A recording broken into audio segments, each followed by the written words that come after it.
Slept away the morning, the things that you would miss, like laughter from the kitchen, or a memory like this.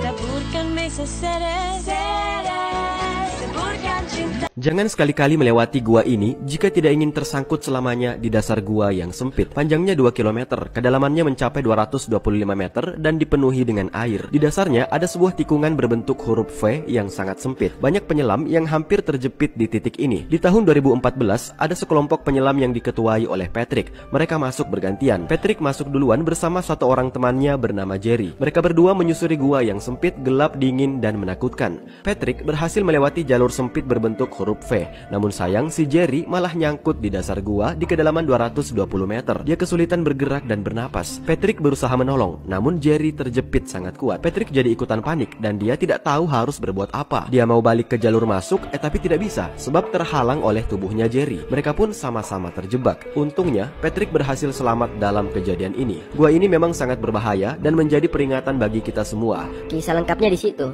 biar nggak bingung. Orang ini tersedot ke dalam pipa hingga sampai di dasar laut. Saya menceritakan ini agar kita bisa sama-sama lebih berhati-hati saat bekerja. Tapi kejadian kali ini benar-benar di luar prediksi, Pak. Mereka berada di bawah permukaan air, tepatnya berada di dalam sebuah ruangan kedap air. Saat pipa itu dibuka, ternyata udara di dalam ruangan ini tersedot masuk ke dalam pipa. Hal ini membuat semua orang yang ada di dalam ruangan kedap air ikutan juga terhisap ke dalamnya. Bahkan mereka sampai terdorong ke dasar laut. Untungnya di dalam pipa masih ada sedikit rongga yang menyimpan udara. Dia bernapas melalui rongga kecil itu. Dengan penuh perjuangan, ia mencoba untuk keluar. Dia merangkak, berenang, menahan napas, dan akhirnya... Jika tidak ingin spoiler, tonton dulu lagi kisah lengkapnya di video itu. Akhirnya, dia berhasil selamat dan keluar melalui ujung pipa. Setelah kejadian ini, perusahaan pemilik pipa minyak itu dikecam oleh banyak orang. Perusahaan dianggap tidak memperhatikan keselamatan pekerjanya. Ada banyak kejanggalan, kesedihan, dan perjuangan yang membuat bulu kudukku berdiri.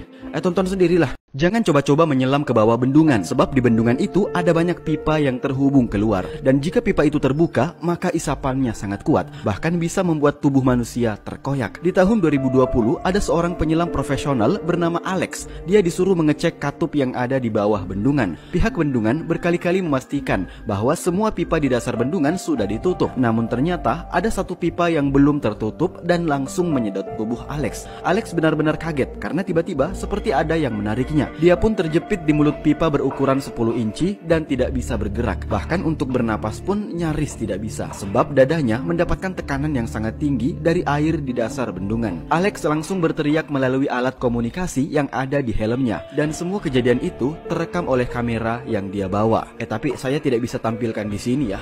Di video panjangnya lah saya kasih lihat. Takut dianu soalnya.